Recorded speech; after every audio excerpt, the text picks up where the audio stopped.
All right, let's get going. This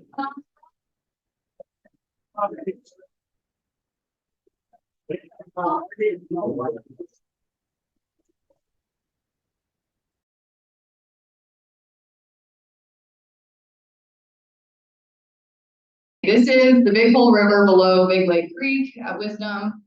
So our peak discharge was June 10th at 1,730 CFS, and our lowest discharge was August 18th at 7.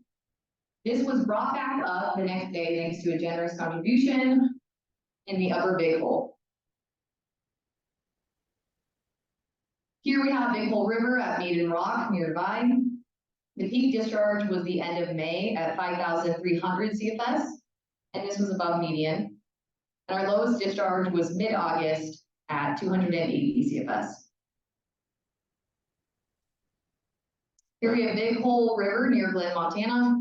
Our peak discharge was May 27th at 5,420 CFS, and our lowest discharge was August 17th at 232.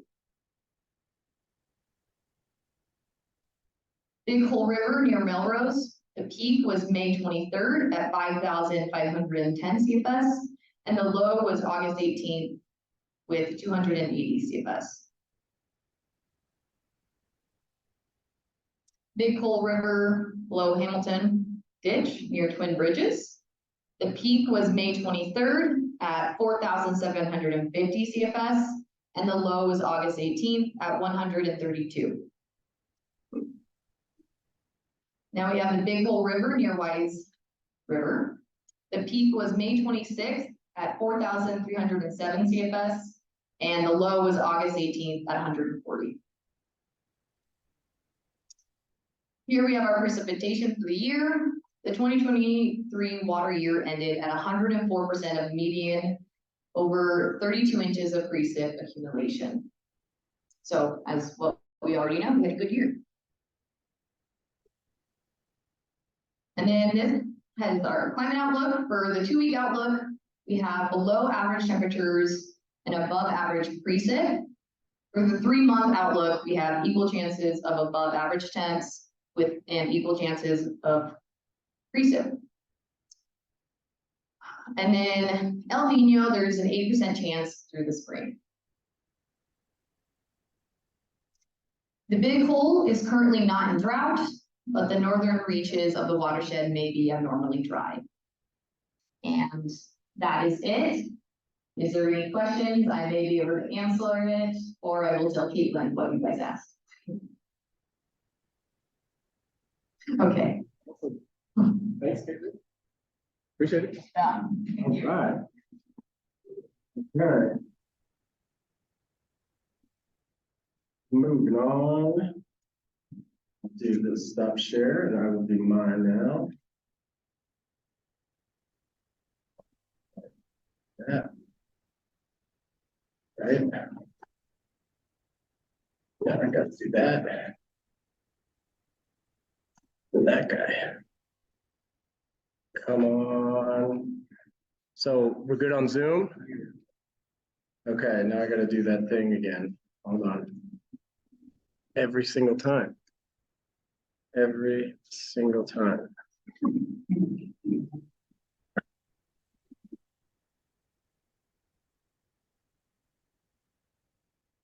Hold on, now I gotta find my mouse.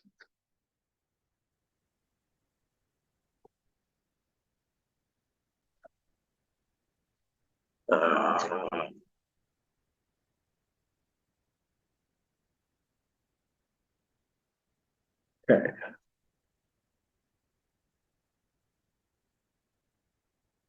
All right, that's it. Okay. Great, I think I got it, right? Good. I actually will be brief this time. A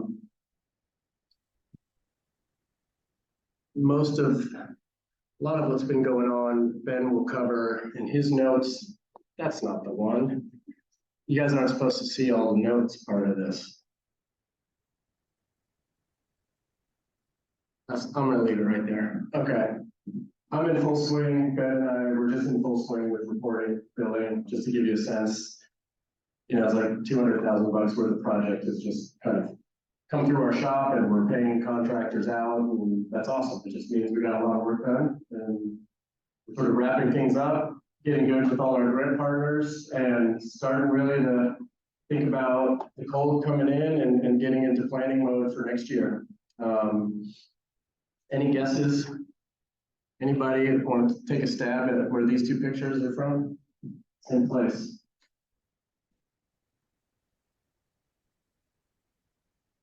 Anyone guesses it, I'll give you a cookie. No.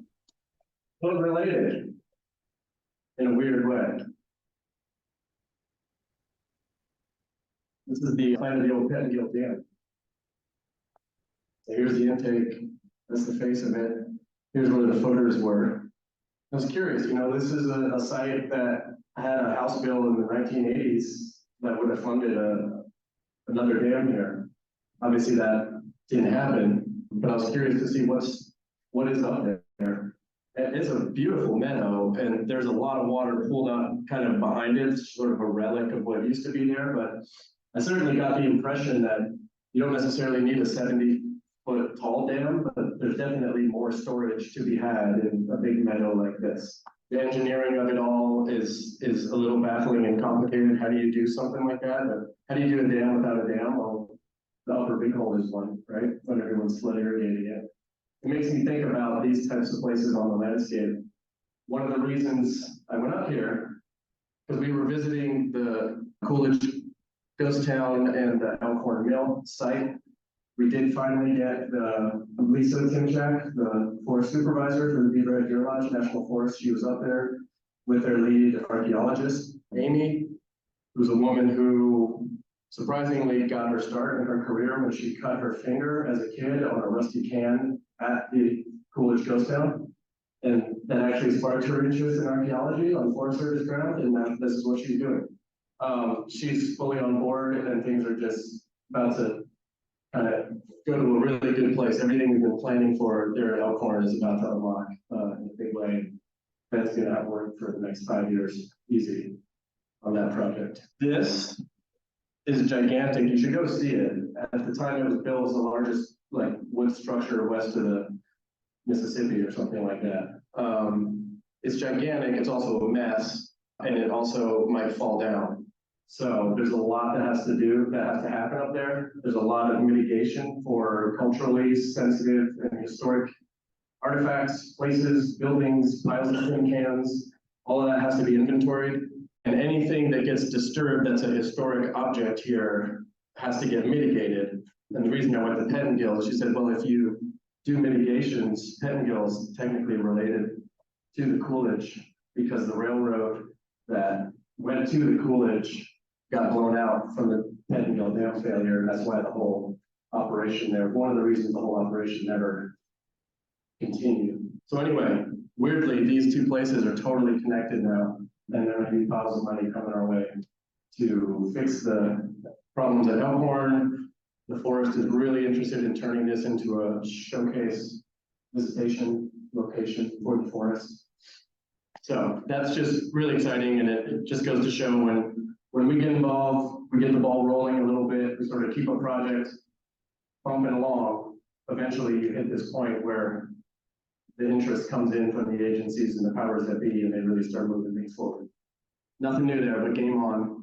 We had irrigation projects on the Wise River, Jerry Creek, and south of Melrose. Those have now been surveyed by Tetra Tech, and we'll be starting to have some design, getting those designs ready and having conversations around those to make sure irrigators are okay with what we're finding, and then moving forward.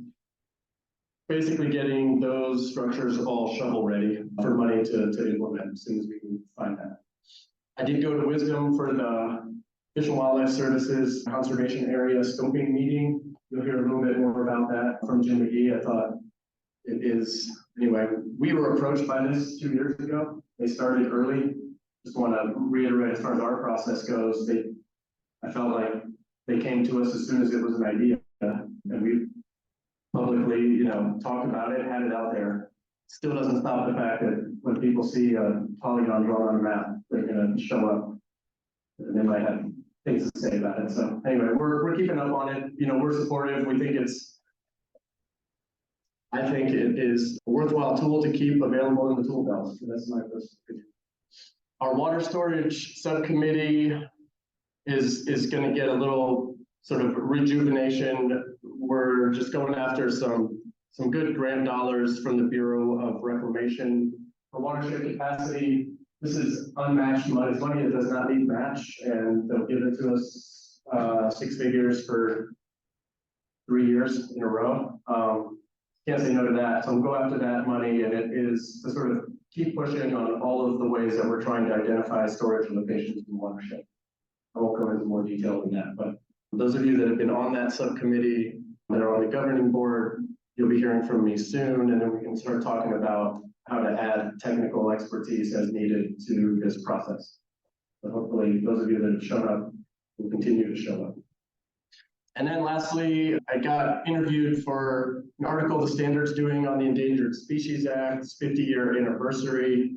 And then through that, got to listening to some of the on-land podcasts, and Martha Williams, the head of U.S. Fish and Wildlife Service. It's just a really educational. I was going to pull up some quotes and put them up here because what she was saying really speaks to the work that we do and the niche that we're filling here. But I didn't have time to do that. So I just recommend look that one up. It's a great podcast series. And the interview with her really gives me hope that the direction and the work that we're doing is kind of on the right track. Really. That's my take on it. And I'm not going to say much more than that, unless anyone has questions. Awesome, great. Okay, then we have a steering committee update. Love this part.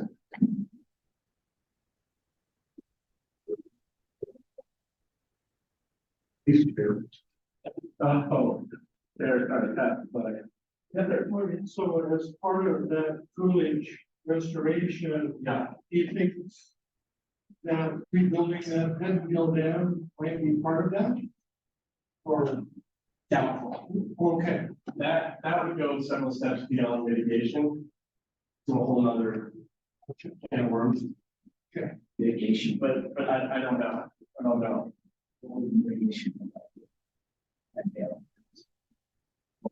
Maybe there's I don't know, maybe there's restoring part of the dam, there's still an opening, the water's still flowing through, but it's backing water up and soaking a sponge way further than it is now. You know, we don't know yet, but if we can wrap a site like this into a big project like that, that's going to be bringing in millions of dollars, and we say it's all together, right? Then it's possible. What actually has been mitigated? Isn't the fact that you're cleaning up? Now, State Historic, yeah, okay. State Historic Preservation Act, right? Here's a pile of cans. I think it's only like 25 years old. It's like or 50 years old. It's not a large number, right? 50 years old. They qualify as eligible under State Historic. So, and Mike at the forest, he explained this to us a little bit. There's all these criteria that have to be considered. Like there's sort of a nebulous criteria there where if a visitor to a site looks at it, they need to have the feeling of what it looked like originally. Like it's down to if you move a waste rock pile that's contaminated, that's historic because it was put there as part of a historic mining. If you move that waste rock pile, what has to go into its place may actually have to match the color and the topography of what was there before. Because the person has to be able to walk onto the site and get the sense of this is what it looked like back then. So the mitigation, it makes every one of those cement piers, you can't move it to dig around. Well, if you move it to dig all the crap out from under it, you have to put it back exactly as it was, and you can't tarnish the thing, right? So it makes everything 3 times more expensive to do. Like every thing of tin can, every pile of tin cans, you know, if you're excavating and digging down a floodplain to an actual surface it should be at, you'd have to put those cans right back, or do something somewhere else that would speak to those cans being in that place. It's nuts though. You should work in It's not culture. There's like remedy of like how much dirty dirt do we clean up? And then there's the whole cultural thing. Both of these have to kind of move completely in parallel, or one trips the other up. So it's gonna be complicated. I'd like to see what the Montana would look like. Rebuild it. Yeah. Right. I want the feeling of, I want the feeling of 1926 and looking out over all the water that I could imagine, right? Yeah. It's worth putting into conversation. That's where we're at. If, why touch anything? It's already history. I mean, why spend millions of dollars to move something and then you gotta turn around and put it back like it was? What are you gonna do, put plastic rocks back? Oh, come on, people, let's wake up and smell the roses. Yeah, because there's like 12,000 parts per million copper sitting right next to that thing, and you don't want your kid eating lunch there. That's the problem. This site is contaminated. There's It's also been there for, yeah. years. Oh yeah. And there's some rickety boards getting people up on top of that cement structure. And we did a structural analysis of that thing, and boy, that whole thing's ready to come down. Like, you don't want people anywhere near that.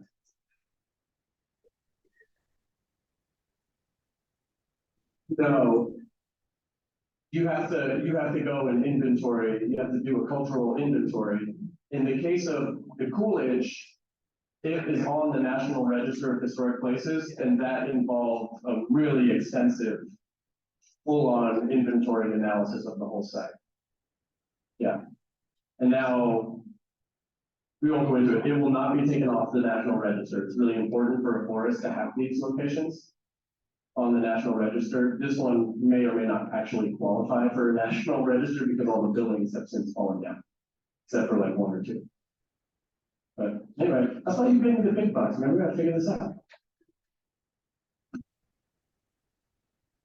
We're not gonna sit in the SHPO office and have a pound your head into the dirt with bureaucracy. No, I'll take one for you. I'm over 50 years old, I'm not gonna get something. You can try to register yourself as a state historically significant person. I wanted to be guys that get rid Well, as everybody's been anxiously waiting, I have nothing to report. We got together and everything's going good. And yeah, you are culturally. Yeah, this is the joke that's gonna keep on giving, I have a sense. This is good. Okay, I think we're done. Yeah? Anybody? So wildlife, Tana? Can you take over from there, you think?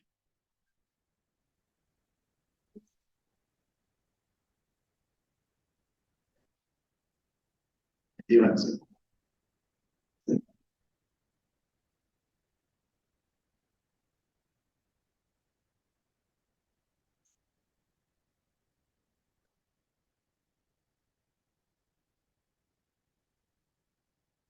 Yep.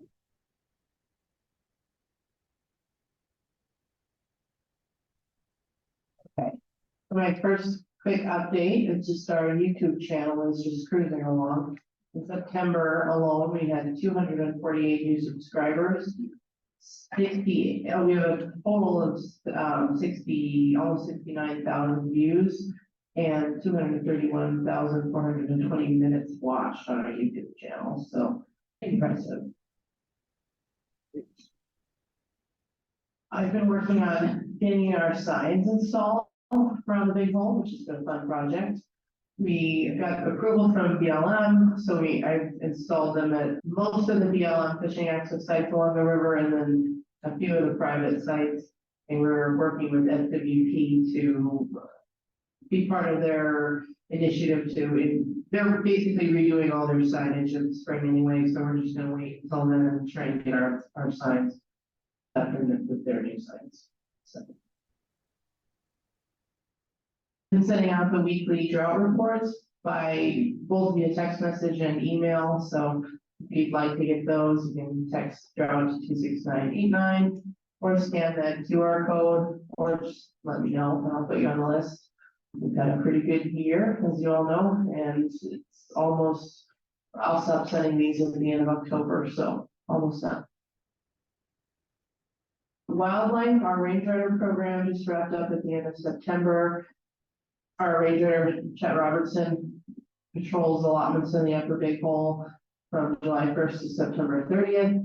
He saw a lion a couple times, or well, his game camera saw the lion, he didn't see it, but and wolves and some curious bears. He's got one grizzly bear this year that he's got some photos of and several black bears. There were no confirmed depredations on enrolled allotments this year. And he did have a journalist who joined in the last week of the season, and we're looking forward to seeing what comes out from that. So, and those are just some nice photos that Chet took. He's out and about all over the place. I asked him this year to send some scenic photos of the places he sees along with pictures. And yeah, that's all I've got for now. Anybody have anything to add wildlife related?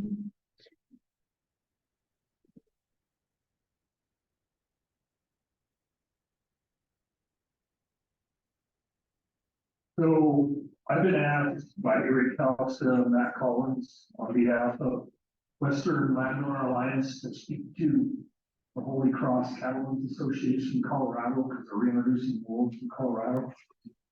And so I will speak to some of the things we've done here at the watershed, like carcass removal and different things Fish and Wildlife has done to help us out. Guard dogs, lottery, stuff like that. So I'm headed down there and we're gonna do that. Cool. Yeah. I don't know. Yeah, The grizzly bear picture they had there, that was taken on my forest lot. nice. This one, but yeah. Yeah, it's stuff to take with you that, yeah. It's gonna stay the,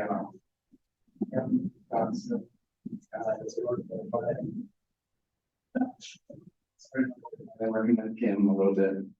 People in carnivore, and we just sort of 24 bear trash cans for the big hole. So if anybody's just for whoever needs them, if you're interested, get a hold of her. It's sitting there.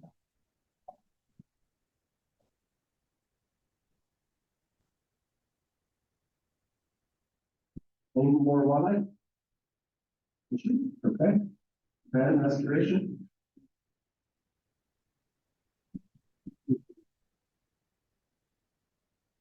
I think I got yours up. Yep. Awesome. Well, cool, guys. I want to start with our State Springs Restoration Project. I'm happy to report that we completed the project and finished it up a couple weeks ago on the 10th or the 6th, excuse me. And I'm just really very happy with the way the project turned out. We had a good team up there working on this project. It's outside of Wisdom, this wetlands restoration project. And the contractors just did a bang up job.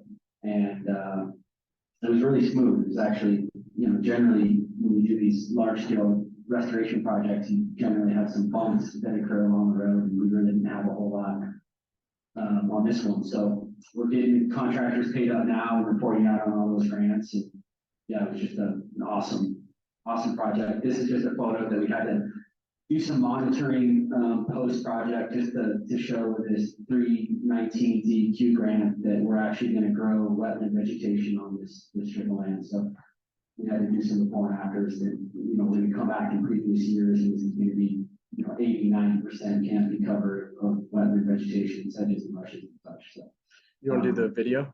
yeah, I have a little video here because I've been working with the filmmaker to document the project, and he's doing a great job. And we sent him just some snippets of what he's been doing over the last 3 or 4, 5 weeks. And this film project, we've had a couple of these that have come out, out of the Big Hole Watershed Committee.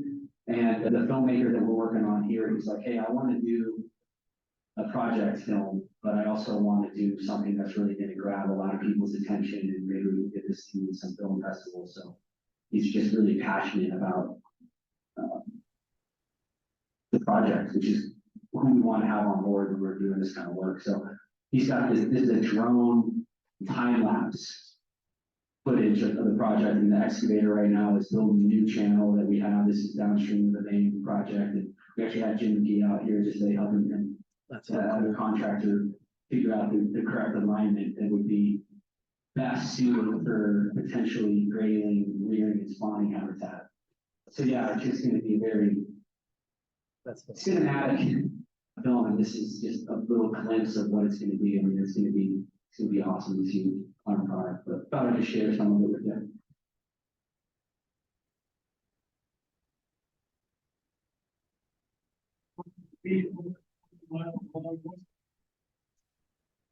Boy, we only did about 500 feet of channel alignment, but the major project was this restoration of this wetlands up there that we call the Smith Sage Springs, and it was degraded from a series of very large head cuts, and we basically filled in those head cuts and re-leveled out the whole surface so we can have maximum hydrologic connection there. And we're going to recharge the groundwater to get that hydrology back up to the proper height that it should be. And this whole area to act more of like a sponge, just like Pedro was speaking about earlier. This is a project that should have some good benefit to late season water availability. And not to mention the sage grouse and pronghorn benefits that we're going to see from keeping this wetland preserved and restored. And it's a net creation of wetland by by a little bit, right? About 2.8 acres. Yeah.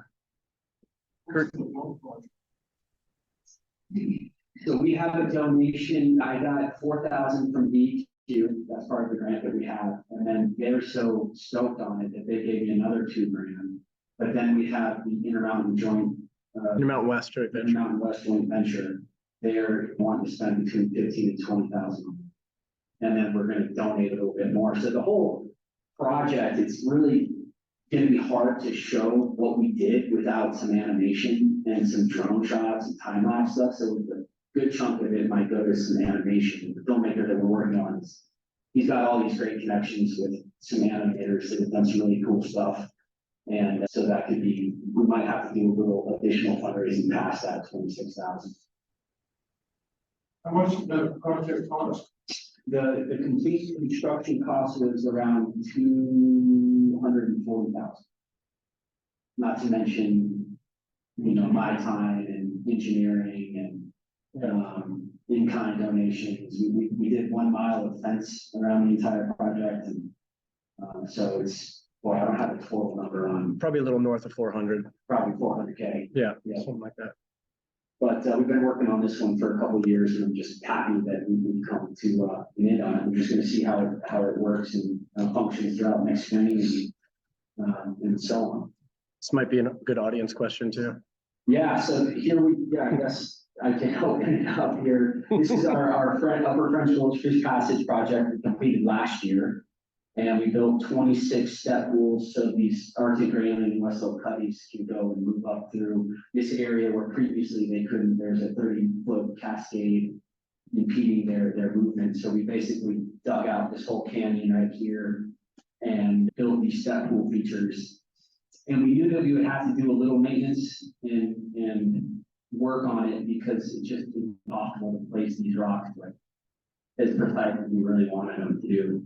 So anyway, this month we went out with Jim and Lance from UP and did some work on these rocks. Really what I've come to learn is that these fish need plunge pools so they can dive deep and then use their fins and kind of get up the spout and the step using that plunge pool to their advantage. So that's something we wanted to see with this project.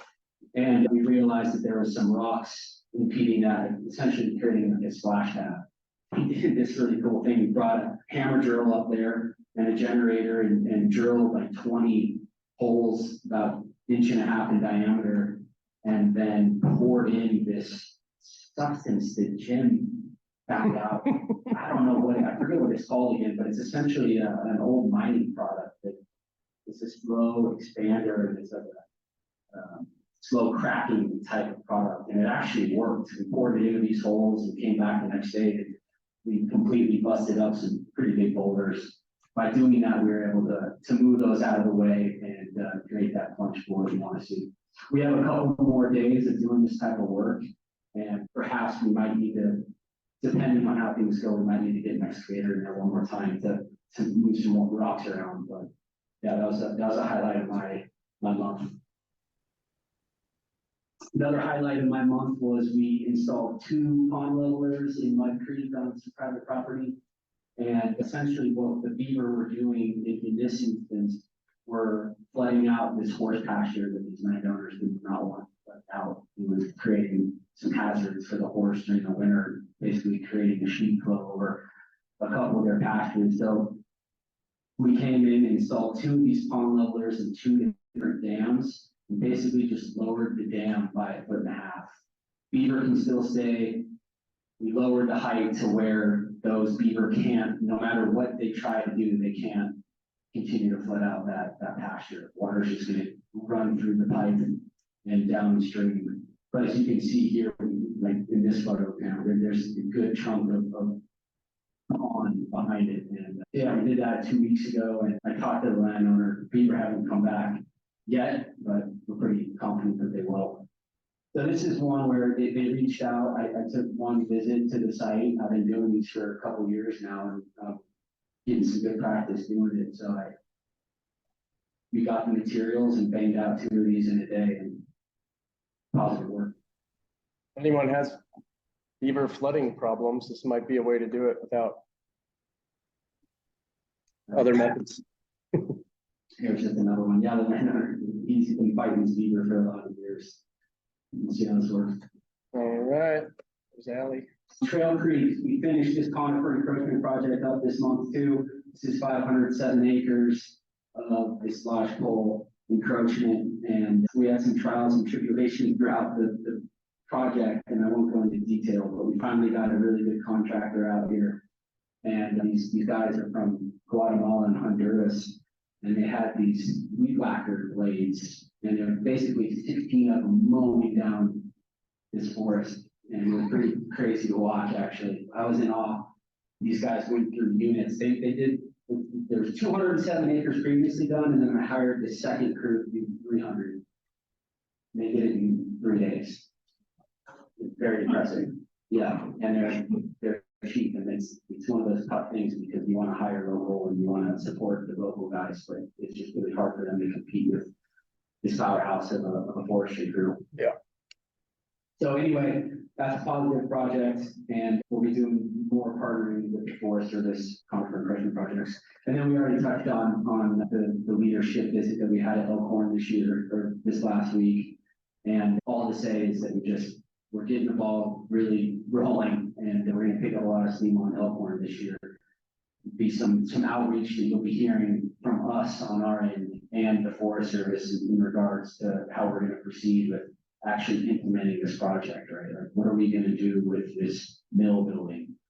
There might need to be a closure. There likely will need to be a closure to the site, so we can make sure that it doesn't kill anyone while we're doing our cleanup or anyone else recreating out there. But yeah, that's all I have. You guys have any questions? As part of these projects, man, let's go back to that first one you were talking about. Yeah. What kind of permits do you guys have to get? We had to go through the whole entire permitting. We had to jump through all of the permitting hoops for that one. And not every project. It depends. It kind of depends. I actually had to get a 310 for the beaver project because we're putting material into the creek. So I got a 310 permit for that. The other ones, the forestry ones, you don't have to do permitting. The Forest Service has already got that compliance done. But like, yeah, the Smith Sage Springs one, we had to go through all the permitting process for that. That's kind of part of it.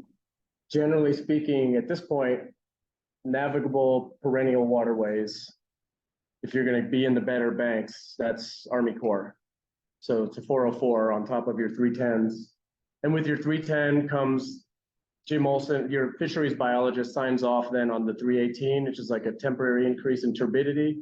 And then the DEQ also has a 401, I think. The DEQ, they talk to each other and they sign off. So there's a joint application that covers all of the permits. Yeah, the new WOTUS rule makes it so that if it's a perennial stream now, it's not wet all year round. That does not need Army Corps permission anymore. So that takes $10,000 a mile out of our costs to do this stuff, which is big. And the fish go up the plastic culvert, you know, one of the big dams. Music would have any question. I've never heard any issue with it. Yeah. 3 or 4 days. Yeah, I haven't heard any issues with that particular topic doing this work yet. Yep, hasn't come up. What's that? Right. Yeah. There's always stuff that comes up. It's almost like we're dealing with ecological systems that are all connected. Ecology jokes. What's left? Do we just have other subjects now? We have new business, and we do have a brief talk here by Jim Magee wants to talk to us a little bit about what's been going on with the Fish and Wildlife Service. And then anyone else who has new business is welcome. Yeah, no, so before I get into that, just wanted to say thanks to Ben and Pedro on that Smith Spring project. Ben was out there and Allie all the time, and pretty neat project. This part of the project, we addressed the headwaters. The plan is that stream actually flows into an irrigation ditch, and the landowner is gonna work with us to actually connect that to the North Fork Bowl. So we'll have that connection. That water can go into the North Fork. We'll also be able to get fish up into the stream. Really good project. So I wanted to just take a few minutes and give I'm just gonna do like a status of what's going on with our proposal called the Missouri Headwaters Conservation Area Proposal. And we've learned, I think we came out September 27 for public scoping and publicly announced that proposal. What is that proposal? It's a proposal to get approval to use land and water conservation dollars, which is offshore oil tax revenues that are put into a pot and can be applied for conservation of land and water. We're proposing to be able to get approval to use those on private land easements for willing landowners that want one. We, I think, could have done a lot better. That's like Pedro said, the map has caused a lot of confusion because we had to have a boundary area, and the area we put out there included public lands, and so immediately like that's confusion. Or what are you trying to do with public lands? We're not going to do anything with public lands. It's for private landowners who are looking for easements. It's an option for them if this gets approved. And the way we look at it is easements can be really good tools for rural landscapes, keeping working lands working. And those are also really incredible for wildlife habitat corridors. So that's kind of our why part of it. Where are we at? So originally we had a 2-week public scoping with 3 public scoping meetings, and a few of you went to the meetings. We had one in Wisdom, and then Dillon, and then over in Alder. We got a letter from Senator Daines that asked us to make that scoping period longer, so we extended it to November 27th, so 60 days, and to add another meeting. So we're having another meeting Butte on Monday the 23rd, so next Monday at the archives. I've never been there. I think Vanna knows it, but so please, if you're interested, come from 6 to 8. And you know, this is public scoping, so we want to hear. We've heard a lot, and we're learning the concerns. And they were very well attended, and there was a lot of concerns, but there was also some pretty good support. So we want to hear from you. So please, if you're interested, come to that meeting, and or you can grab me after this. I don't want to take these Ben and Jesse's time, but please let me know if you have any questions and or come to the meeting. And then just a little bit more about the process. If we go through this public scoping period and decide to keep going, we would have what we call a land protection plan, which would really spell out the details of what are the sideboards of easements and things like that. And that would go through another public scoping period. So this will be the last chance if we keep going. And if we do, I would guess, or I would ask, maybe we could come and present that here. And I'm not the expert on easements, but we have a realty guy that's really good. So if we get there, we'd love to come back and just share it with you. Okay. Awesome. Thanks, Jim. Any questions for Jim? Okay. You mentioned 6 to 8. 6 to 8. Archives is on Court Street. I don't know exactly, but it's uptown, right? Yeah.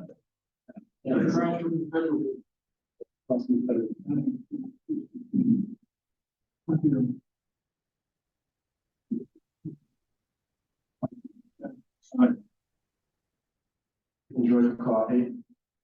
Thank you for the black coffee for Missoula for giving that coffee every month. Enjoy some snack. We'll be back in 5 or 10 minutes. So Jesse and I normally come to this meeting and we give you guys an overview of all of our winter survey counts on elk and deer and pronghorn. And I'm sure you're all interested in that. This time is give you, rather than give you a smattering of all the different main species, is to give you a more in-depth look at a project that we just wrapped up, the Montana Pronghorn Movement and Ecology Study, and the big hole. We call it the big hole population, but since we hung those first collars out there, we realized that they are more than just the big hole population. They're the horse prairie, apex, Argenta population. And so what we thought we would do tonight is give you more of an in-depth view in what we learned from that 3-year study. And then if you have any questions about elk, deer, moose, sheep, goat, we can answer those. But so without any further ado, so this big hole pronghorn project, as I mentioned, it was part of the Montana Pronghorn Migration or Movement and Population Ecology Study. So there were 8 study areas, study populations across the state. What we call the big hole population was one of those areas, one of those populations. And we wanted to include that population because I knew that the antelope that summer up on Mount Pagan are wintering down a horse prairie, but we didn't really know anything more about that population. So basically what we did is we collared a bunch of does. January of 2020 is when we started, and we tried to maintain 60 collared does in the herd every year so that we can get a good sampling of the does and where they were going, and knowing that there's all these other hundreds of antelope that are moving with them. So from January 2020 through this spring, we monitored those does and the movements, and these were GPS collars. So we got a lot of movement data from them. And then the study wrapped up in June of 23. So it was funded in part mainly by the federal wildlife restoration grant, which is the Pittman-Robertson dollars. Those are the taxes on your firearms and ammunition. And then they get matched with our license dollars. So big thanks to hunters for buying rifles and ammunition and licenses. And then also a huge thanks to a lot of landowners throughout the whole study area, because they let us capture antelope on their property, let us access where we have mortalities. So really, it is a project that would not have happened if we didn't have a lot of.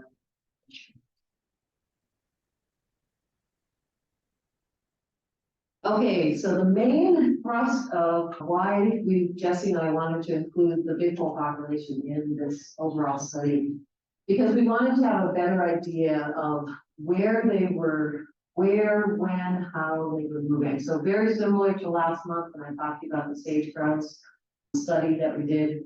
It's the same thing with the pronghorn or the antelope. Which just anecdotally, I actually studied pronghorn population in Yellowstone for my master's work, and we always called them pronghorn. Then I came and worked for the state, and then everybody called them antelope, and now we're back calling them pronghorn. So you'll hear me interchange back and forth. So more specifically, we wanted to know, where are their seasonal ranges? Where are they summering? Where are they fawning? Where are they wintering? What are their movement corridors between those ranges? And then again, very similar to the sage-grouse study, take that movement data and help us identify where we could do better on the landscape for making their passageway a little bit smoother, less energetic demands, fish fences that are blocking their way. How can we make those barriers more permanent? And then also habitat projects that might improve conditions on their key winter range, summer range product areas. And Mark, this is for you, like, I'm very budget conscious, and so when I do projects, I really like to make sure that we get a lot of bang for that buck. I know you're jumping out of your seat with how much it costs to do that cultural inventory, but just want to let you know that if it's a project I'm involved in, I try to get a lot of use on it. Okay, so these are all the different study areas across the state of Montana. This is the big hole on the left here, just to give you an idea. We had 89 total antelope does that were collared. And as of June, let's see, this probably would have been, June of 23 this year. We still have 38 of them that are on the air. Over the 3.5 years, 46 mortalities and a couple of collared failures. Jesse's going to talk more about the mortality, so I'm not going to go into it here. All right, so this is a map that shows all the movements for all the collared that we had on the air over the course of this study. And again, this is horse prairie down here.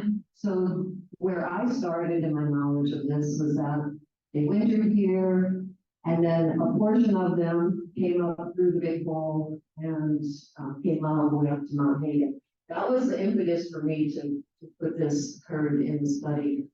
Oh, I'm sorry. It's the Italian part of me, where I'm just like moving and not the things that were. Yeah. But as you can see, we learned a heck of a lot, that they were much more diverse than just doing this one route all the way up. And I'm not sure if they can see me if I'm standing right there. But we definitely learned that they didn't winter just in the Horse Prairie Vanna area. They also wintered over in Argenta. We had some kind of down by Canyon Fair, Clark Canyon.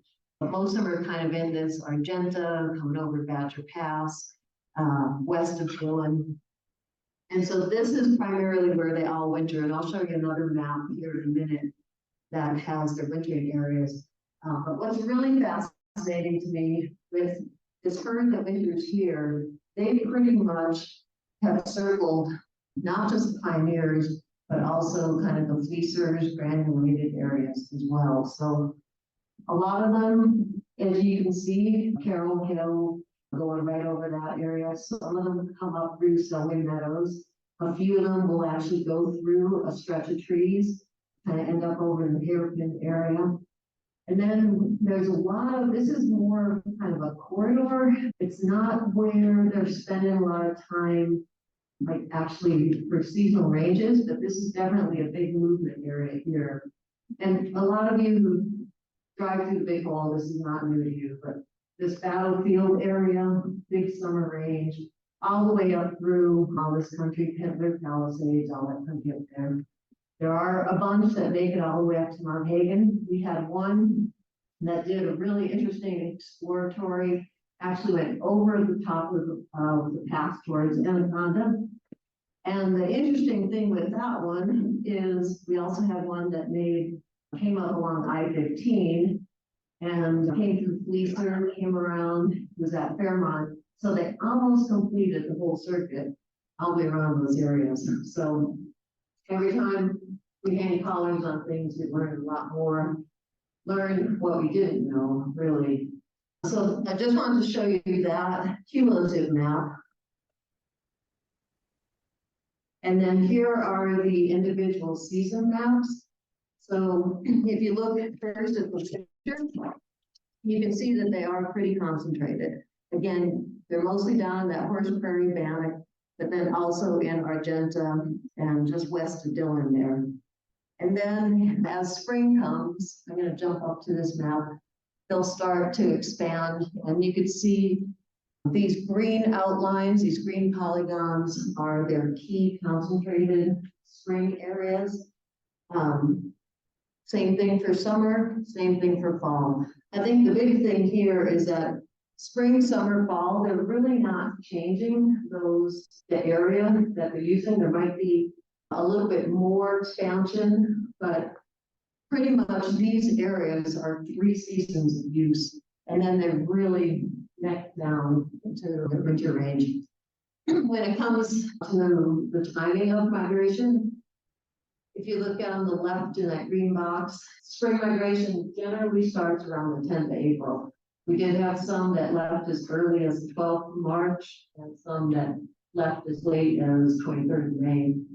And then they generally take about 10 days to get from their winter range to where they're going to be for the springtime. And then the fall departure, pretty much the same thing, maybe a little bit quicker, about the middle of October. Those of you who are living in the Big Hole Valley, if it snows, they're moving sooner. And then about a week later, they are back on their winter range. So. All right, yeah. How much of a concern is it for you guys is to see like they've stopped moving around the I-15 corridor? Like, is that a passive issue? Do you think they go through that over like down south of the Birch Creek area? Up through here? Yeah, down like that pink area, where, or is that? Oh, 15, right? Yeah, that's Yeah. like 15. This, and yes. that looked like a hard. Well, I-15 definitely is a bit of a barrier, as is this, and I'll talk a little bit more. These are some of the things that we look for in this movement data. When you see this happening, you go out on the ground and it's usually a woven wire fence. And that's exactly what the situation is there. So, I mean, this is one of those projects that the antelope have identified for us. Hey, can you do us a favor here and see if you can make this fence a little bit more permeable? So that's kind of on our list of projects. Go talk to landowners, see if we can change out that fence and make it a little bit more wildlife friendly. So I'll talk a little bit more about fence projects in a minute. And then the I-15, I mean, yeah, it's hard with interstates. You don't want the animals on the interstate. So yeah, that's just one of those. Oh, let me go back. Okay. So this is looking at the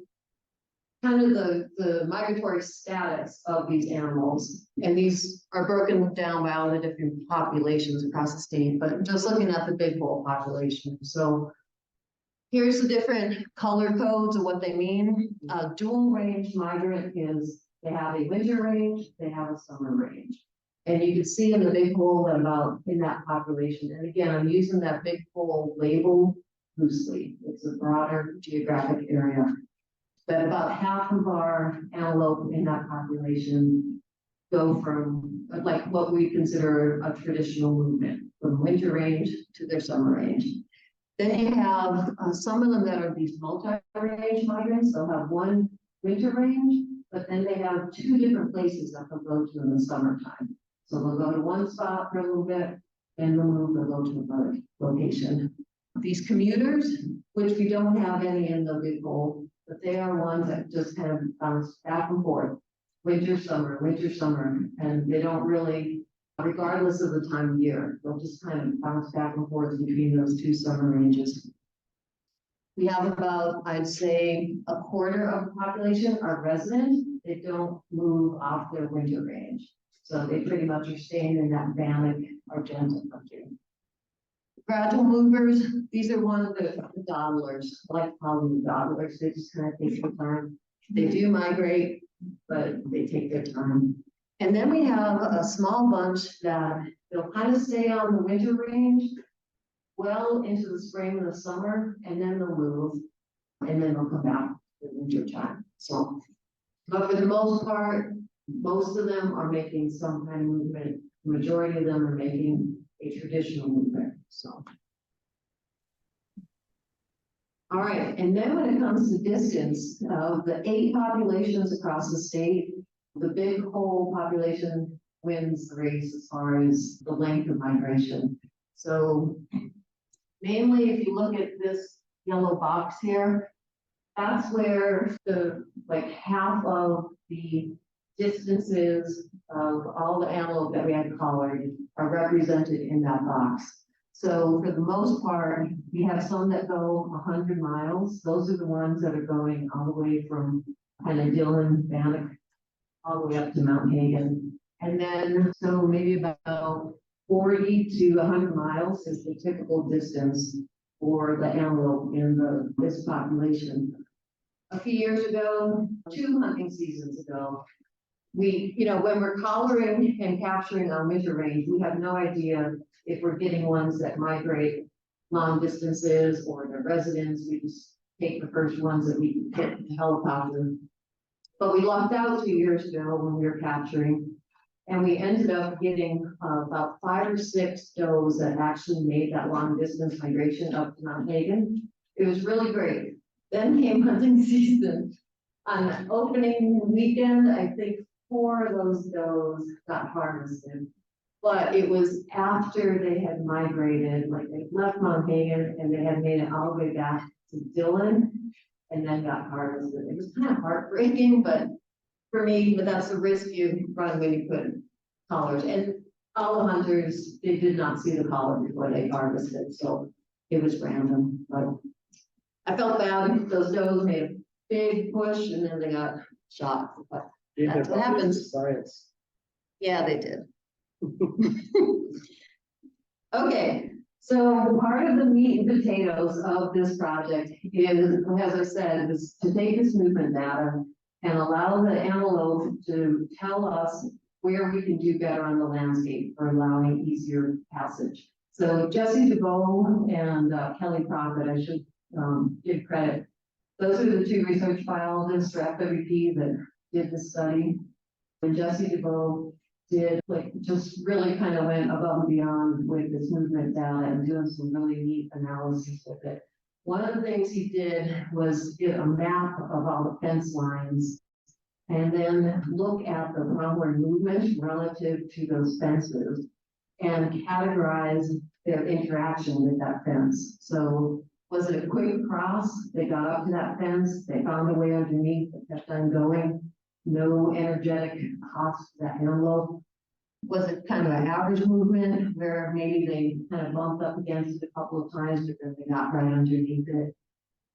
A bounce is where they got up to it, didn't find a way through, just came right back and forth, which we saw on that one slide. You just see this obvious pacing up and down, and they're not finding a way through. The trace is where they'll just kind of walk along it and they eventually find way underneath it. And then trapped is when they just keep circling around. And we do have a couple of cases where we have a situation like this and the antelope just kind of get in there and there are less ways out. And so they just kind of circle around inside there. But the utility of all this is, where are those areas where they are bumping up against fences, and can we work with landowners to modify those fences? Either like it might be a 5-strand wire fence that was just a holdout from, a utility that is no longer there. So now, okay, let's replace it with a 4-strand. Let's take that bottom wire and instead of using bark, let's use smooth wire. Most of the time, antelope will go underneath it. So here's that map of all the fence lines, and then it's color coded by the type of encounter, the intensity of encounter. So the lowest, this purple color is the lowest permeability. That means like that's where they're having the hardest time. It's least permeable for those antelope to get through. If it's a green, those are fences that are permeable. the antelope could get through them, they could find passage underneath them. So where we're using this data is looking at this map and seeing where do we have purple, where do we have red? And let's see if we can't make some fence modifications there in those areas. And I wanted to draw attention right up here. This is Carroll Hill. There is a fence up here. That photo is this fence right here. And Jim Magee happened to be driving by one day and saw an antelope in the springtime making their way underneath this fence. And we do have a project now working with the landowner to try to modify that fence to make it a little bit more comfortable for the antelope. So this is where, you know, like I said, meat and potatoes. The antelope are telling us what they need. Now we're trying to work with landowners, and it's not just private land, it's BLM, done a lot of fence modifications on the BLM as well, state land, even up on Mount Hagen.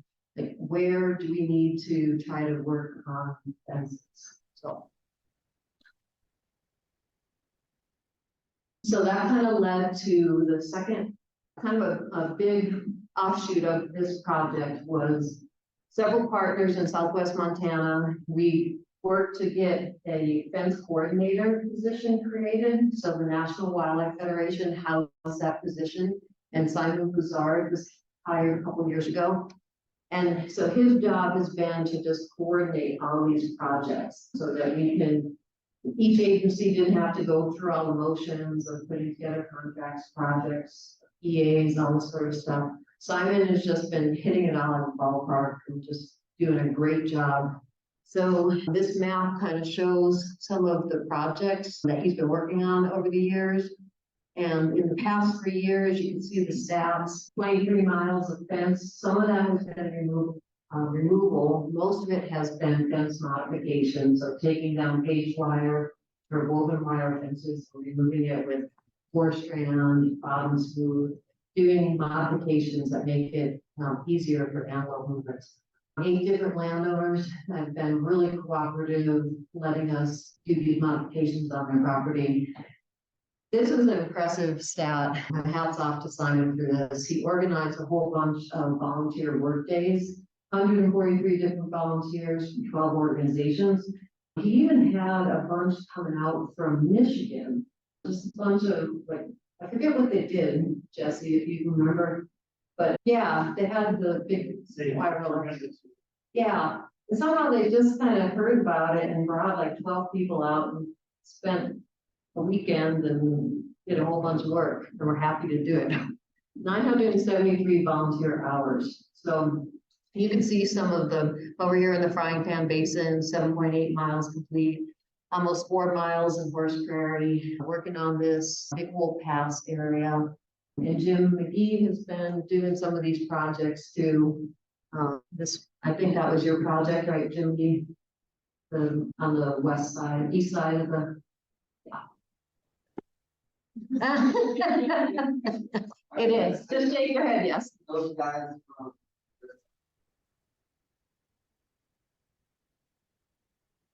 Yeah. Yeah, so it's one of those things where it's been really successful. Simon has just done a really great job and has maxed out his capacity, and we've had a lot of success taking this data, using it to identify projects, getting projects implemented. So we've actually been able to keep drawing in more funds. And so Simon's getting ready to hire an assistant, another person on the ground, so we can get more projects done. So anyway, this is kind of an example of like one of the project maps. Modify that bottom wire, remove some of this top wire lowered. Usually it's raise up that bottom wire, lower the top wire. If you could make that bottom wire smooth, it's all the better. This is a prime example. So this was before the fence got modified, and that big scarring on the back of that doe, that's been going underneath a barbed wire fence over and over again. And they're very habitual. If they know where that one spot is where they can get under, they'll keep going under that spot. We took that bottom wire that was barbed, made it smooth, and it makes a huge difference. So it's just simple things like that. completely working in partnership with landowners, so that their needs are met. And they don't notice any difference as far as keeping their animals where they need to be, but it makes a huge difference for wildlife passage. So then we actually merged, not just doing fences, but actually doing habitat improvements as well in those areas on the different migration routes, along the routes, and their seasonal ranges. So this Carroll Hill project merged with Sean Claffey with the Sagebrush Partnership. And so we're not just doing a modification, but doing a whole bunch of conifer removal so that we can maintain that quality sagebrush habitat on Carroll Hill as well. My battery's running low. I knew that, but now you all know it too. Well, it's not gonna let me, I'm not sure if it's gonna let me advance. There it goes. Okay. All right, so moving into more of the habitat, this is that Smith Spring Restoration Project. So Ben talked a lot about it, showed pictures. This is kind of what it looked like beforehand, a lot of deep head cutting. And so then that work that Ben's been doing to smooth that out is definitely gonna make a big improvement. That project is right about here, and this is all antelope movement data right near one of their key summer ranges and fawning areas. I actually took that picture of that antelope fawn right about the tip of the arrow. So those habitat projects are gonna make a big difference on the landscape for wildlife. Wait, what? Oh, each color is a different antelope. Yeah, yeah. Any idea, I mean, obviously the river is a passage barrier for them to get onto the west side of the valley there, but that's pretty distinct that they're not using that. That's all Dean's house over here. That's why, I think that's why they don't stop. yeah, they just don't see it. I had one, two fawns right on the never seen them before. They stayed there. Early September, one of the fawns was here. 20th of September. Yeah. Yeah, If you never see them over there. right. Yeah, if we put up a habitat map, there's just, and if we put up the sage grouse movement data, the sage grouse movement data totally mimics the antelope movement. And there's no sagebrush over here, Yeah, okay, so. perfect. And they do have a couple of critical points where they cross over. Yeah. So, It stands out, right? It's such a big, right, it's a but big. there's a very good reason. That's where you just. That's where you put it. That's why there's a stage. Right. Yeah. So that's pretty much all I had. Any questions on that? Just wondered, of the 60 colors, so they represent how many animals are there? Yeah, so probably, let me see, Jesse, how many would you say you've got in that 329 bunch?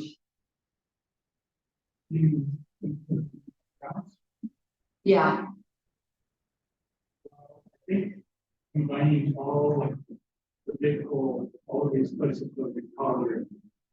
I want to say minimum count would be somewhere around 450 last year. But I didn't have a slide. Okay, so I'm probably at the number one. Well, thank you. And with a barrier like I-15, is there any hope of wildlife passages? there could be, and I mean, it's a bigger problem in the Idaho, let me see. The Idaho Fish and Game, when they hunt college on, they have a bigger problem with that I-15 passage. Yeah. Well, that's a problem too, when the snow builds up and the tracks are plowed, nothing else is, they get stuck on those tracks. But somewhere is gonna show you, okay, so down here, yeah, it's a bad, well, you know, it's right by, New Boys. Yeah, that's a bad passage area.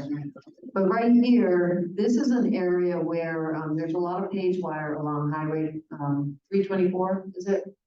And Idaho had collared they collared a bunch of pronghorn several years ago, and one of their collars came up to this fence and couldn't get any further.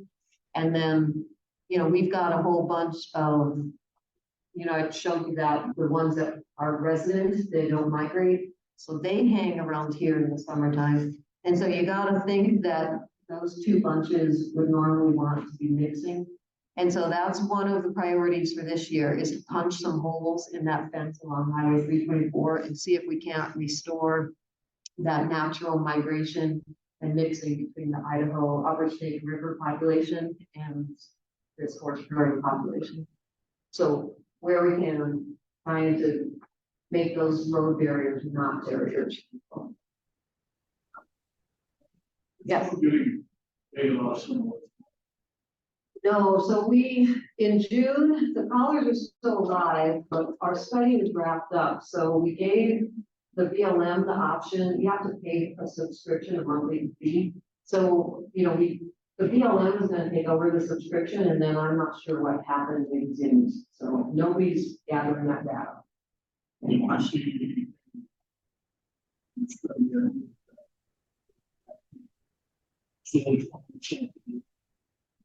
No, Jesse, the solar farm, were they doing anything different when that came online?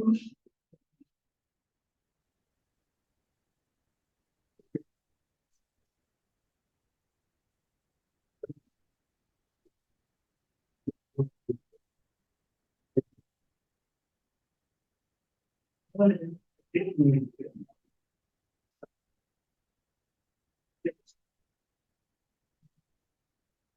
think we're still working on some of this data.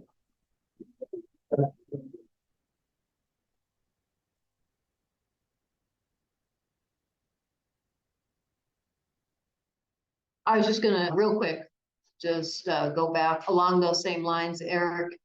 I have been working with Silverbow County because there's a lot of development happening in the industrial park now.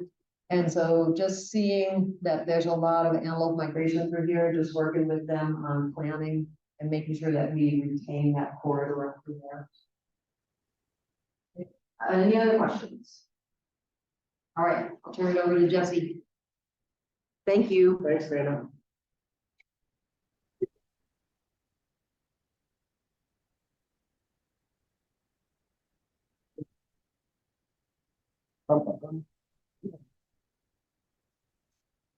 It's in there?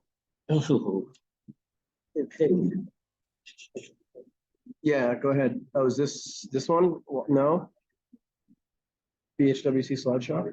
No. Oh, Pronghorn vital rates. Very good. Cool. Okay, I'll get you set up here in just a second. So I just was gonna add a bit of an addendum to what Vanna was talking about related to the population ecology side. So it's the Montana Pronghorn movement and population ecology research. I was going to talk more about the population side and kind of use it as a springboard to kind of give you an update of how our pronghorn populations are looking. But before I do that, and while we see if this is going to work, It will. I want to jump back to some of that movement stuff and some of the fence work. Towards the end of the talk, I'm going to show you some of the counts and some of the variability we see in those counts and our fawn production. It's driven very likely by recent weather events. The 2021 drought, this long winter we just had, and when those animals are faced with those kind of things,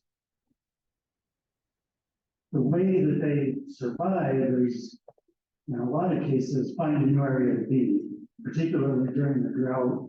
I saw some areas being totally abandoned. And so one could think, well, some of these cage wire fences, I mean, their cultural heritage at this point, they're way over 50 years old. And so, who cares? We still have antelope. But when we get these different events, drought, hard winter, we see changes in the landscape, a solar farm, they have to be able to make new decisions and adapt to those decisions. And so addressing some of those movement barriers so that they can freely move across the landscape and take advantage of opportunities, avoid other areas is really important. So I'll remind you that at the end, but I did want to tie that back in. So one of the objectives for the research project is to develop a population model for antelope in Montana based on vital rates. So vital rates are the things that really determine where a population is going to go. Things like adult female survival, fecundity, fawn recruitment, things like that. And so the goal is to incorporate those vital rates into a population model, and then you can start asking which of those vital rates is most important driving a population. Adult survival, is fawn survival, things like that. And hopefully ask, well, what in the landscape is influencing those and determining if the population is increasing or decreasing or stable. And so they have a pretty ambitious plan here. And right now it's just conceptual. So this is kind of a conceptual map of all the things they want to do. They want adult survival in there and juvenile survival, recruitment, and then how body condition and summer fat accumulation feed into conception and gestation, all these things. At this point, none of this analysis has been done. So I'm just going to very modestly knock it down to just what have we been seeing for adult female survival with those bighorn collars, and also tie that into some of our survey data where we can look at fawn production. And fawn production, as I'll explain later, incorporates a couple of things. It's both fecundity of those does and neonate survival. So survival in about the first 2 months. I'll explain that later as we get to it. So just turning to adult doe survival, Vanna already went through this in terms of what sample sizes we had to look at this. Really not, there's really Jesse to go on the property. I'll throw myself in there too. So 2020 captured 46 antelope. Of course, the goal was to get up to 60. 2021 added another 31, and then to maintain that 60 captured in 2022. These numbers are a little different, they're kind of flip-flopped. I'm showing the January 2023 numbers on here because that's when we have a full year's worth of data to work with. So those differ from Vanna's numbers a bit. So when you look at survival across the study areas, Big Hole is right here on this end. In 2021, this is when we first had a sample size where we could really estimate survival. We had 0.78 survival that year. So in other words, if you had 100 does going into that year, 78 came out. The next year, 2022, was 80%. And it's hard to know if that's really typical for this area. We did have the drought in 2021.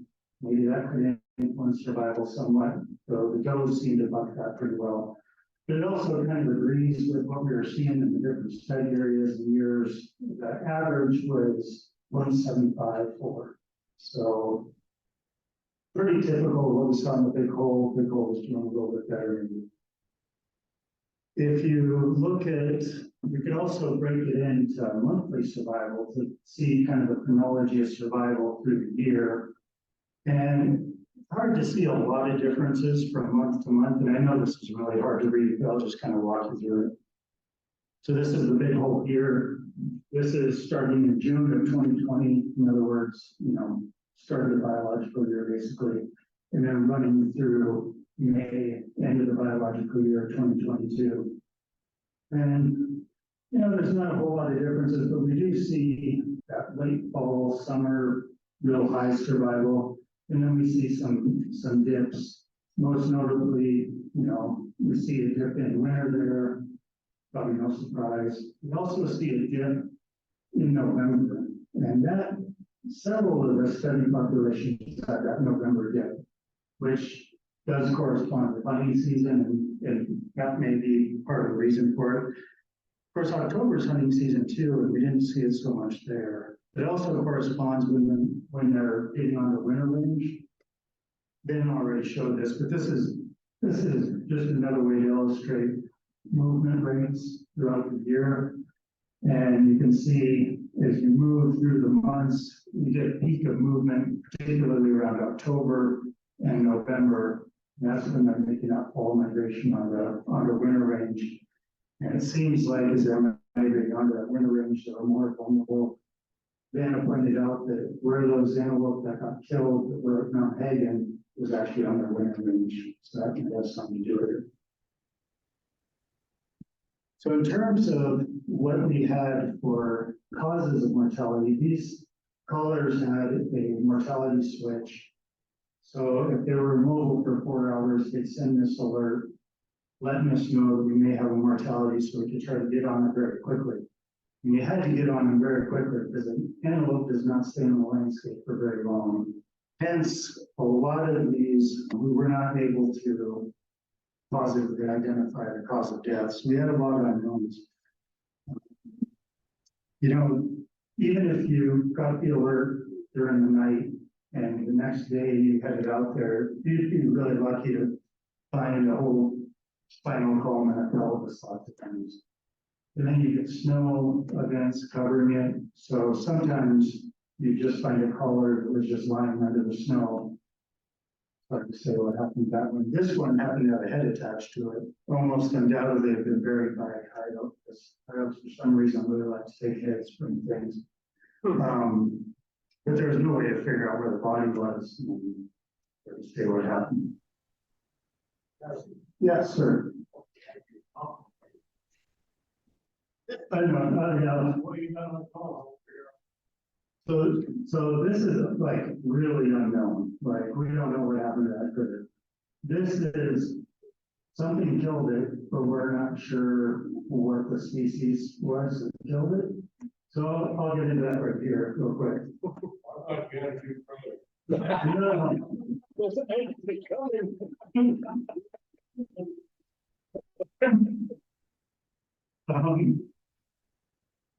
In terms of known mortality sources, certainly coyotes were the biggest source of mortality. A lot of times they didn't leave a whole lot to be found. You know, you find a collar and a pile of hair. You had to kind of use some other clues to try to figure out if actually killed it or were scavenging. Some cases it was pretty apparent. You get, you know, a struggle path with blood and hair in it. But a lot of times, you know, it's a little harder to say. So some of those unknowns would undoubtedly be predations. Yes.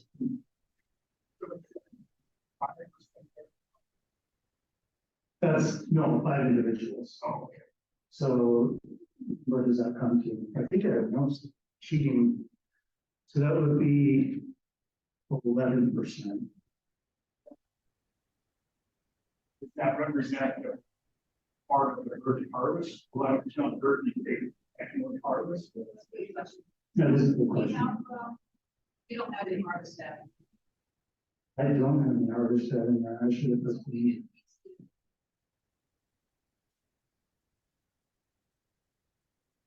This is 11%.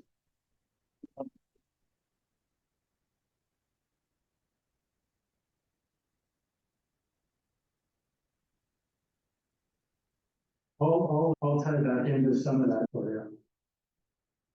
And, you know, and there is a caveat here in that, you know, we have 2 years of data.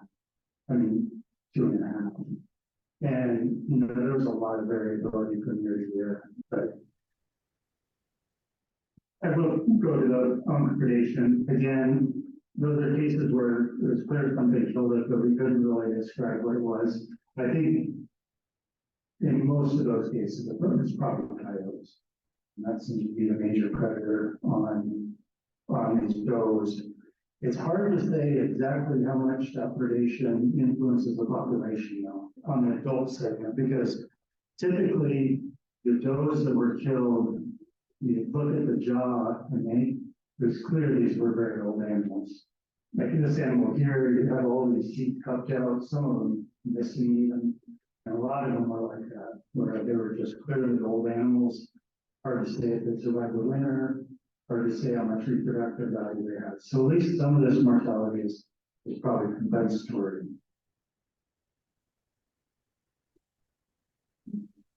We also had just some health issues. One was a pretty clear starvation incident this past April. We also had some that were more mysterious. This female clearly just laid down and died, scavenged upon. This was her bone marrow. This was in summertime, mind you, and it's just gelatinous red stuff. If it was in good condition, you know, that would be white and hard and waxy before that. Unfortunately, by the time we reached that, it's hard to say what she may have died from. We had another one, this was out on frying pan, it just dropped over. And when we opened her up in her rumen, she had that green, bright green, frothy rumen that's indicative of tympany or float. Mostly, you know, place where you normally see that is like deer in like late winter, early spring, they get into hot feed like alfalfa or grain. And then, you know, the rumen microbes just, they can't deal with that hot feed. It creates all this gas. But this was in July, uncertain what might have happened to her. She also had a prolapsed rectum, which was kind of a first. I've never seen one of those before, but clearly having some serious digestive issues. And then, of course, we had some human mortality at harvest, came to about 11% of the collared does. We did have a vehicle strike. And then, as often happens, we had some capture mortality. Those pronghorn are notoriously tough to capture. They're extremely fast, but they're also pretty fragile. So when that net hits them, things can go wrong, and it's stressful. And typically, if you're keeping it under 5% mortality, you're actually doing pretty good. Did manage to do that. That kind of gives you an idea of what we were seeing for doe survival and sources of mortality. You know, I kind of want to pivot to talk about fawn production. And so this is based on our biennial counts. So every other year, we try to fly all of our antelope district, all that antelope habitat in there to get minimum counts. And then while we're doing that, we can look at composition, things like buck-to-doe ratios, fawn-to-doe ratios. And so that fawn-to-doe ratio gives us an idea of what kind of fawn production we have. And it's hard to figure out what to call it because it completes a couple different things. It completes the custody, so the number of fawns born per female, and also that neonate survival. So we fly that around late July, early August, when the herds are gathering back up. So those fawns are already a couple months old.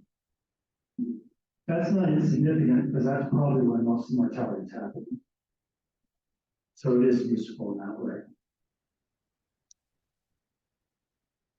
So now just pivoting to what those counts look like and pointing out a few things.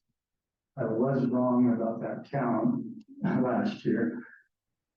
So backing up to 2015 was a really big year for animal. We had really high counts. We had really high fawn-to-doe ratios. I wasn't here in 2015, so I don't exactly know what was going on, but I think 2014 was a pretty good water year. I'm sure I'll get into it, but it was a good year for pronghorn. Since then, there's been a general pattern of decline. You can see those numbers kind of tailing off, particularly the last couple of years. It hasn't hit all the different age and sex classes evenly. Does, you know, maybe somewhat of a decline, but really pretty much average doe numbers because they probably can buck these events better. But bucks, on the other hand, we saw some declines the past couple of years, but where we really saw declines were in fawns. And so this past year, we were down to 24 fawns per 100 doe. And I think this is largely driven by a kind of 1-2 punch. So 2021, we had the drought. These areas were not flown in 2022 for the adjoining areas. We had been what were record low on production. Likely because those does couldn't accumulate enough fat to carry a fetus over into next year. Pronghorn are known to be pretty sensitive to weather events and also to lag effects from them. So they will reabsorb fetuses. Probably what was going on there. And then last year we had a really long winter and then a cold, wet spring that may have influenced gestation. It also could have influenced early fawn survival. And so we were sitting at record low fawn numbers. What's that? Oh, no, I think lots of things. Yeah, that's true. Yeah.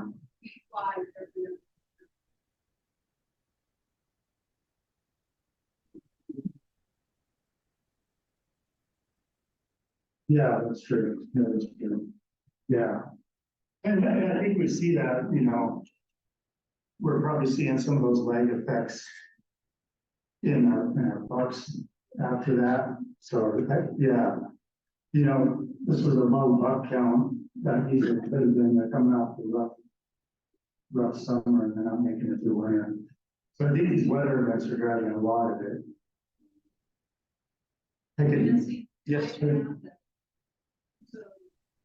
Pronghorn is typically or their exception.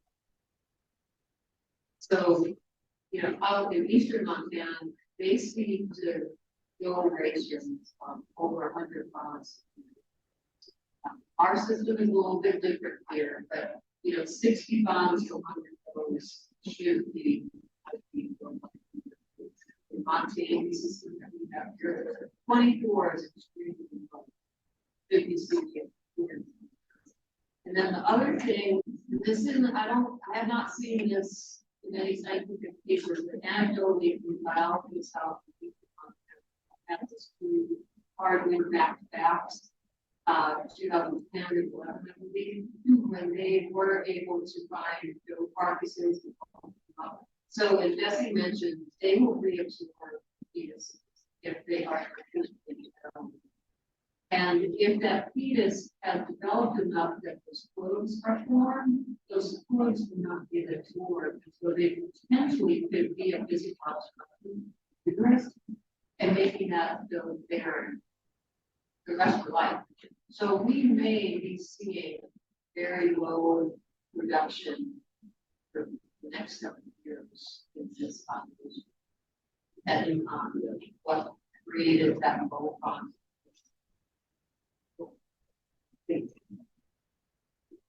This is just another illustration of what we've seen for fawn to no ratios. And just these are the different hunt districts. This is the East Pioneers, this is that Vanna area, and this is the Big Hole proper.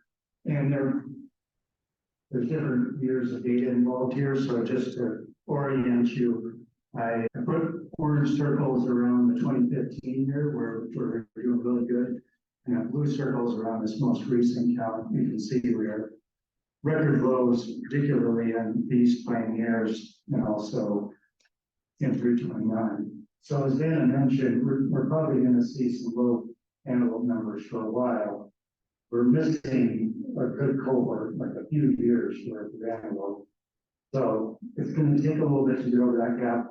If we are bearing those out there, it's going to take even longer. We are probably, at least so far, they should be going into this winter in really good condition. So we'll see what it looks like next year. We might start pulling out of this. I think more, yes, sir. What age are they reproductive? So they will potentially have young a year and a half. Wow. Yeah. The pregnancy rates are a lot lower for them, but they can't do it. What's the age? You have a good Yeah. son there? The biggest. Of the mortality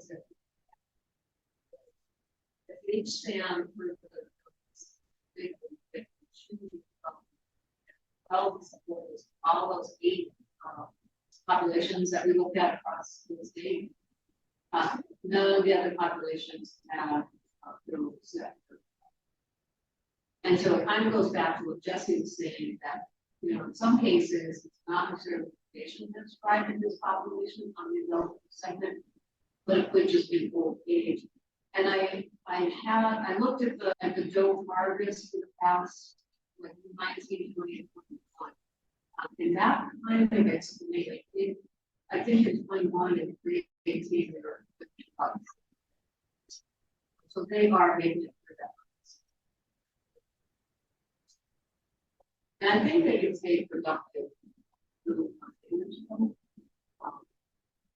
Yeah, that's much easier. Yeah, a lot of our low contacts are bottomed out at this point. I just bottomed another one out this past season. I guess more disconcerting might be some of these longer term patterns that seem to be showing up, not so much in the big old proper. It's interesting, the late day through all this, the big hole proper has done better on its spawns than any of these other places. They seem to hold them. That even applies in 229, which have really low spawn doe ratios. The segment that was actually a foot hole is noticeably better. We have seen what looks like some longer slides over the past 10 years or so, maybe 10 to 20 years or so, in some of our fawn production. And that might be a little more disconcerting. So I thought just do a back of the envelope thought experiment. If those vital rates are indicative of the population. So let's say that adult doe survival is 79%, 80%. And then since 2015, we've seen about 44 fawns per 100 doe in mass production counts. What would it take in terms of fawn recruitment to create a stable population? So this is different than fecundity and neonate survival. This is fecundity and annual survival. So this is what we're talking about. Animals being born, dividing a full year to be recruited into the population. So if we assume that that 0.79 is correct on doe survival, we would need 42 fawns per 100 doe to be recruited into the population. Right now, in end of July, we're at 44 fawns. So this probably explains why we've been seeing that slide in some of those counts for a while. So I think that's about all I have. You're assuming then that between surviving that early period, there's more death, Yes, exactly. there's more mortality. It's unlikely that Get into the all of this would make it through the winter. yeah. Montana, 3-4 years ago, their population went down with respect to. Yeah, I think it was that, I think it they had this 4 now they're starting. But, Jessica moved back on here. In those populations we studied, that was the driver for those populations. They wanted precise because of that big lives. Didn't feel like we needed quite that level here.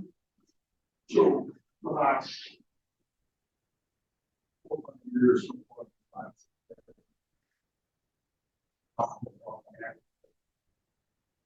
We should.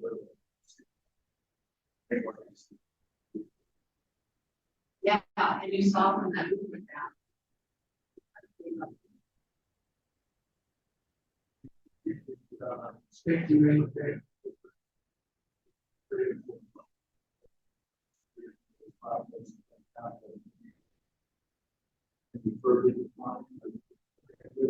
We don't have a lot of that as far as but obviously harvesting restrictions and or feeding some states are using. Yeah, so we generally don't. But we can pull a lot of it through. Yeah, so they draw those tags. Historically, 50 years ago, we did.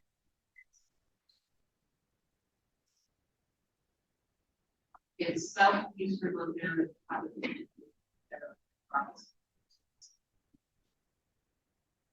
So if the code is like pretty sure there's some 40. Why you go harvest?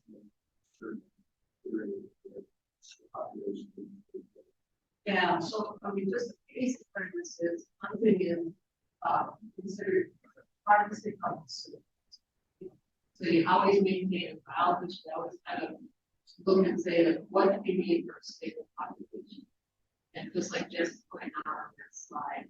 And if you're not, if you're above that, bring it down.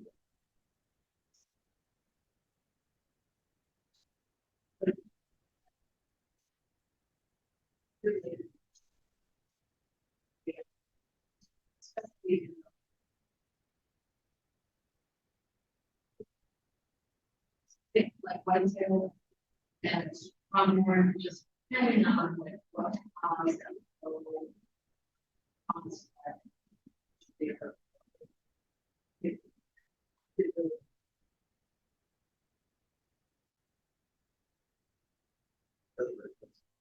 It's really kind of like. right, and that's where, you know, just these drop, like these both drop are.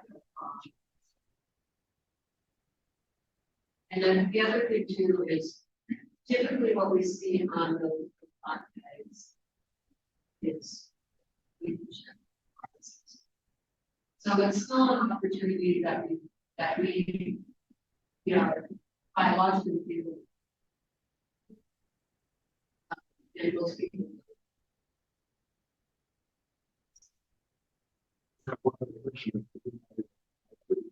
Is there more?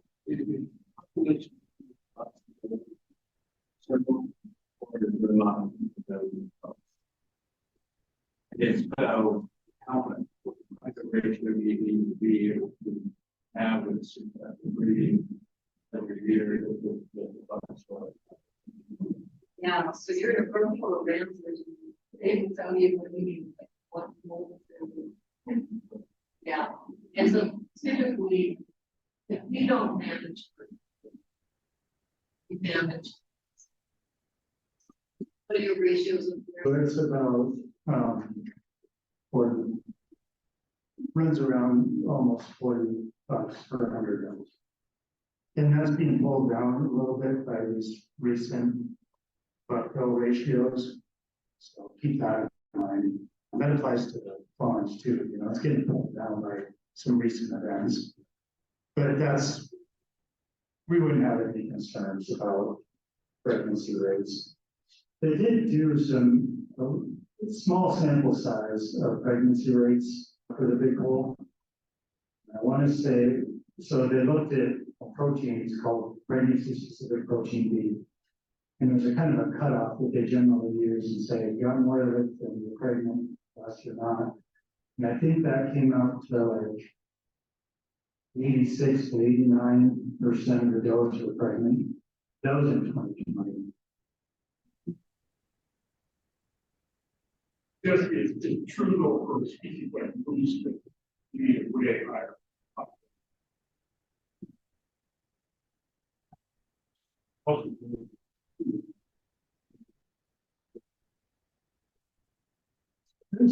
There's been some literature on that, and there's some people that, you know, that's their soapbox. The problem with moose is that we kill too many bulls. Where that exactly is, frankly, the research results have been pretty ambiguous. So I don't know. But you know, moose breed differently too. Like you don't need many bull elk. I mean, there's one bull elk, they all service a lot. With moose, you know, they're not herded out as much. So I think you can need higher ratios. application get forward. We didn't document anything for sure. So a couple of things. Some of those are unknown predations on adults. We didn't see anything totally indicative of eagle kills. What we're looking for there is, the triangular puncture marks up and down the back. But if I don't see the whole thing, you can't really see that. We're probably not getting any significant predation on the does. It's going to make too big of a difference to the ponds. That might be a different story. Looking forward now, you're back to just your survey data collection. So like see how this water year might impact, next year's crop, right? Because there's no more GPS, you're not geolocating anymore. So, yes, but we will have, that conceptual model that I showed you at the beginning. That won't be big goal specific, but it could shed some light on. Goal is to create an integrated population model. So that would incorporate those vital rates, it would incorporate our harvest, our survey data, to try to get an idea of what the population is going to be. We wouldn't expect that in the short term, but eventually it'll be.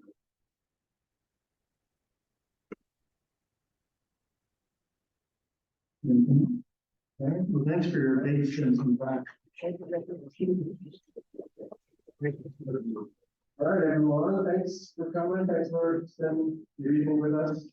We'll be back in November, and we will be talking with Bureau of Mines and Geology. Jeanette Echo will be talking about managed aquifer storage and recharge.